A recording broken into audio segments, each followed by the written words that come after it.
Are you single? Yes, I am. Are you open to being in a relationship? Yeah, sure. So you're dating people? Hell no. Absolutely not. How are you going to find a relationship if you're not dating people? That's a very good question, and I do not have the answer. Finding love was supposed to be easier by now. We have Tinder, Bumble, Hinge, more ways to meet people than any generation in history, all promising that the right person is just a few swipes away. And yet, somehow, we are having less sex than our parents did at our age. Half of singles aren't even looking for a relationship anymore. And only 20% are married by 25, compared to 80% in 1970. So something clearly broke along the way, and I've been trying to figure out how we actually got here, and if there is still a way out of this, or if we're just kind of screwed. According to Maslow's hierarchy of needs, we build our lives in stages. First, we need the basics: a roof over our head, food on the table, some sense of safety, and only when those are stable do we move on to love, connection, and belonging. But for a lot of people right now, that foundation is starting to crack. The average age of buying your first home went from 29 to 40 in just over 3 decades. Paychecks are technically bigger than they were in the 60s. But what can you actually buy with them? About the same. Your grandparents' dollar and your dollar have roughly the same purchasing power.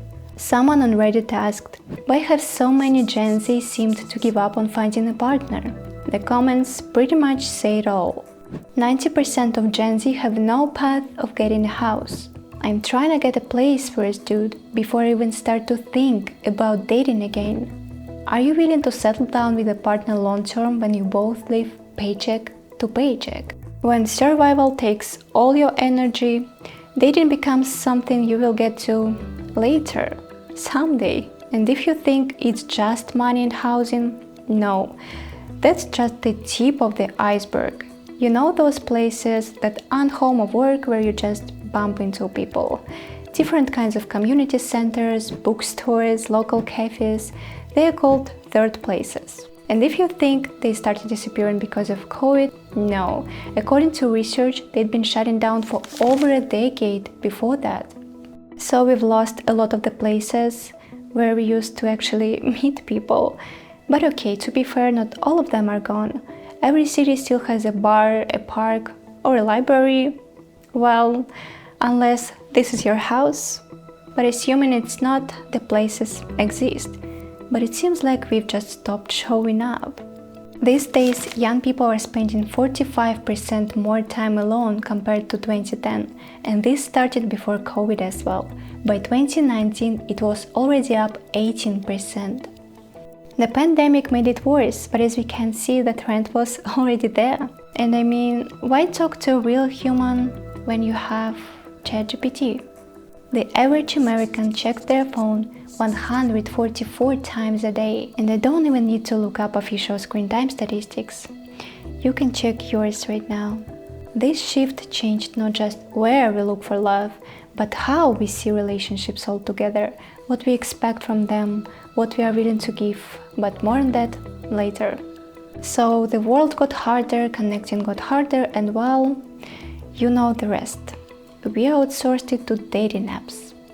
By today, online dating is the dominant way couples meet. Over 60% now meet on apps, far surpassing any other method. That's probably not a surprise to anyone. Dating apps promise to solve the problem of disappearing third places and our lack of time.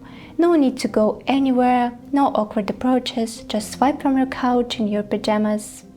But guess what? Instead of solving the problem, they became part of it.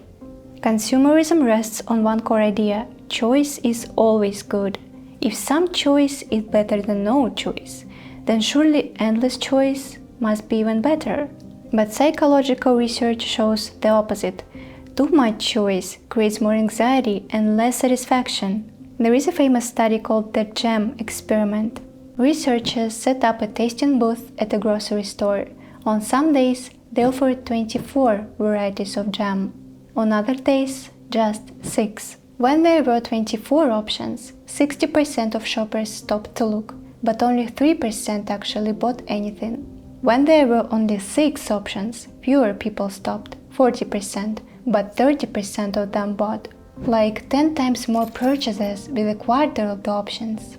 This is called the paradox of choice. Our brains get overloaded with too many options, which leads to anxiety. What if I pick the wrong one? What if another one is better? And we freeze. We just can't decide at all. So what does all this mean for romance? All those options on dating apps did not make it easier to find the one. It actually made it harder. When we are overwhelmed with possibilities, we feel like we have to try as many as we can because what if we miss the right person? So all this tasting doesn't make things clearer, it just makes us confused and numb. The more dates that go nowhere, the more tired we get. And at some point, even having an honest conversation with someone who's genuinely into you starts to feel like too much work. It's just easier to stop replying and let their messages fade away. There is another experiment I just have to share, this one about posters. Participants were told they could pick a poster as a reward for being in the study. By the way, if you ever get invited to a psychology experiment, remember the task is never really the task. You are always the experiment. Anyway, half the participants were told they could change their mind and swap their poster within 6 weeks. The other half were told their choice was final. 6 weeks later, both groups were asked how much they liked their poster. And people who could not change their choice ended up liking their poster way more than those who had the option to swap. Probably because the people who could change their mind spent 6 weeks second-guessing themselves, and that doubt killed any enjoyment. It's the modern anxiety we all know as FOMO, fear of missing out, or speaking in dating terms, fear of settling down. The point is just knowing you can change your mind makes you less satisfied, less committed, and less confident in your choice. Now, if you met your partner on a dating app and it's going great, that's genuinely wonderful and I'm happy for you, seriously. But for a lot of people it's getting harder and harder. A study across 50 countries looked at couples who met online versus offline, and the ones who met through apps scored lower in pretty much every measure: satisfaction, intimacy, passion, commitment. Basically all the things you would actually want in a relationship. And there are a few reasons for that. Couples who meet online tend to have less in common, which makes it harder to build stability. The huge marketplace creates choice overload. There is always someone else just a swipe away. And online dating pushes us to make fast decisions based on looks, which means we often miss the deeper compatibility that only really shows up in real life. And all this leads to what people now call dating app fatigue, which honestly sounds about right. 78% of dating app users report feeling burned out. Among Gen Z, 23% say they're burned out all the time. I am officially burnt out from using dating apps. So I just deleted my Hinge, my Bumble, my Coffee Meets Bagels. Yes, I used all 3. Yes, it is embarrassing to admit that. I was trying to maximize my chances, but I think it just burnt me out even more. Whenever I go on the apps, I just feel stressed and I'm just not motivated at all. So dating apps promise to make finding love easier, but for many of us, they just left us tired. So why does all of this mess with us so much? Part of the answer isn't how our brains actually work. Let's dig into that a little. Love happens in stages, and each one has its own chemistry. First, there is lust. Basic sexual desire. It's what makes you notice someone in the first place. Then comes attraction, the falling in love part. Your brain gets flooded with dopamine and suddenly everything feels intense. You can't stop thinking about them. You have more energy, you sleep less, eat less. You are basically high. And that obsessive I can't get them out of my head feeling. That's because your serotonin actually drops. Your brain is literally working differently. So no, you're not crazy. Well, technically you kind of are, but it's chemical. And then, if you stick around long enough, comes attachment. That's when oxytocin takes over. Things get calmer, deeper, you feel safe with this person. This stage is built through time, physical closeness, shared experiences, and yes, vulnerability. The issue is we are getting stuck on dopamine. Swiping gives you dopamine, a new match gives you dopamine, a flirty message gives you dopamine. It's easy, it's instant, and it requires zero vulnerability. Your brain loves it. And why wouldn't it? Actually getting to know someone, building trust, working through awkward moments, that takes time and it doesn't give you that same quick hit. So we keep chasing the high. New match, new conversation, new dopamine, and we never get to the oxytocin part, the part where real connection actually lives. And it's not just dating apps. Take porn, for example. It follows the exact same pattern. Easy dopamine, no vulnerability required. We are basically trained our brains to prefer the spark over the slow burn. And at this point, it seems like nobody wants to put in the work, and honestly, why even bother? There is always someone else just one tap away. So a lot of people cut things off early, before they even build anything real. This might be dramatic. I'm not saying that it's not. Is anyone else just tired of dating? I literally just sat in my car for 20 minutes crying because I'm so tired of pointless conversations and meaningless interactions with people that go absolutely nowhere. And by the way, no one has hurt my feelings. Nothing has happened to trigger this except for me just realizing, like, what is the point? Truly. Like, no one dates with intention and actually wants anything serious. So we are stuck chasing dopamine, cutting things off before they even start, and we've come up with a whole vocabulary for it. Ghosting, benching, breadcrumbing, orbiting, cushioning. To be honest, half of these words I didn't even know before I started researching for the video. Maybe I'm just getting old. Anyway, I love this video, it's too accurate. Hey, how are you? I really like that photo of you at that wedding. Oh.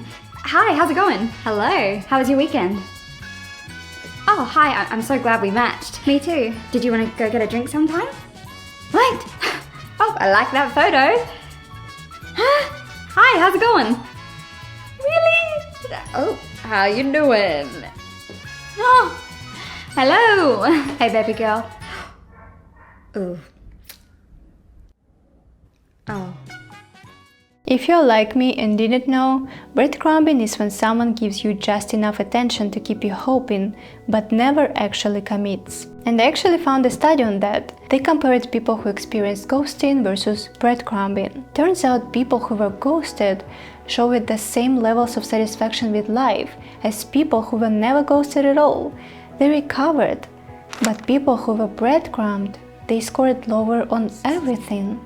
The study found that being breadcrumbed makes you more likely to feel lonely, helpless, and less satisfied with life. And honestly, it makes sense. Breadcrumbing is built on uncertainty, constant waiting, and unpredictability. A random message here, a like there, just enough to keep you hanging on, waiting for something that never fully arrives. You can't move on because it never really ends. At least with ghosting, it's over. Brutal but clear. And when you've been through that enough times, you start protecting yourself. Situationships, hookups, talking stages that never end. It all feels safer because if nothing is official, nothing can really hurt you. Or so we tell ourselves. Hey. Wait. I think that we should talk. What? Talk about what? Can we just, like, sit down for a second?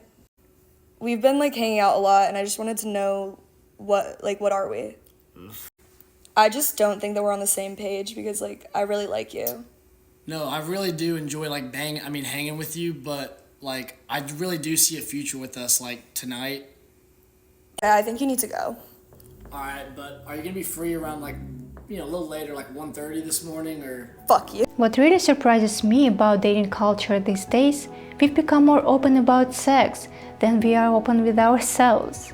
We'll sleep with someone, but we won't say I like you, I wanna be with you. It's like we are afraid to show who we really are. So without even realizing it, we stopped being vulnerable. So people have become less trusting, more careful with their emotions, and honestly that's fair.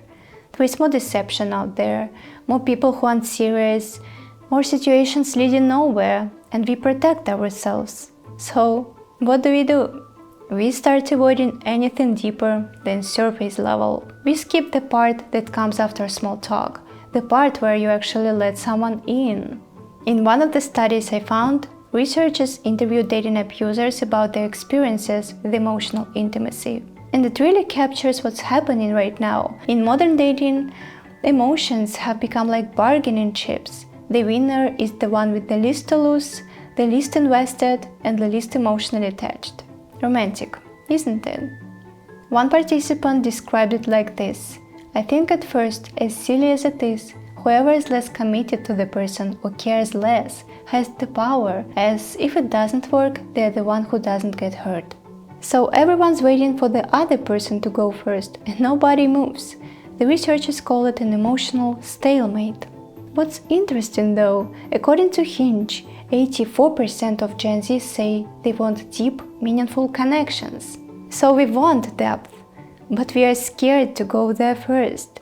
52% of people said they felt shame after opening up emotionally, but only 19% feel uncomfortable when someone else is vulnerable with them. So basically, we want to receive openness, we just don't want to give it. And social media keeps adding fuel to the fire. Don't text too much before the first date. Don't text too soon after. Don't be too available. Don't be too distant. Don't respond too quickly. Don't express your feelings too early. Exhausting, right? And of course, how could I not talk about the people giving dating advice? And half the time you have no idea who they even are or what qualifies them to tell you anything. Like this guy. The more you disagree with women, the more they love you. Women are drawn to opinionated men. Now, why is that? Because that says courage. If he can stand up to me, then he can definitely protect you because he has the courage, the bravado, the masculinity.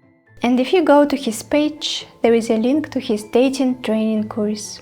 Surprise, surprise. So we're getting rules, advice and opinions from everywhere. And step by step, we've created all these walls to protect ourselves from getting hurt. But in doing so, we've also made it nearly impossible to actually connect. We are so busy playing it cool and distant that we've forgotten how to be real. And it's not just the rules. Social media has completely changed how we think about relationships. We are constantly watching someone crying after a bad date, breakup stories, red flag videos, and the algorithm keeps feeding us more of it because that's what gets views. And the more we see, the more we start believing that everyone's like that all men are trash, that all women are gold diggers, that love is basically a scam. It's called confirmation bias. We notice and remember the things that confirm what we already believe. And if your feed is full of dating nightmares, guess what you start expecting? And don't even get me started on the standards we've learned from social media. The luxury gifts, the expensive dinners, girls saying don't date a guy who can't buy you a car on the second date. If he wanted to, he would. Or videos like this.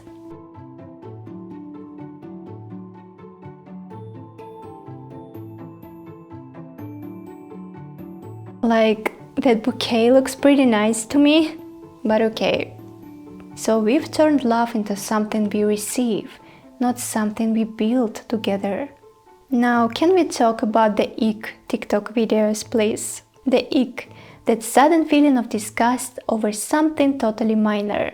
When I first watched these videos, I was like, are you kidding me?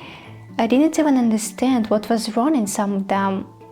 A guy is just walking, standing, sitting, running with his dog, and my personal favorite. Like, what was he even supposed to do? Believe it or not, I actually found a study where researchers analyzed 86 TikTok videos about the ick, and honestly, I don't envy them. Watching 86 ick videos sounds like torture. And even the researchers said, okay, sure, some icks might actually tell you something about compatibility, but others, like awkwardly chasing a ping pong ball, complete nonsense. Social media, especially TikTok, has turned the ick from a personal feeling into a mass cultural phenomenon. When millions of people watch videos about what's an ick, they start copying other people's standards for rejection. So we are literally learning to reject partners over nonsense. And it all comes down to this: the rules, the icks, the standards we absorb from our feeds. We've learned to look for reasons to reject people, not reasons to give them a chance. Alright, I know I just spent a lot of time talking about everything that's broken, but I don't want to leave it there. Of course, this topic is massive.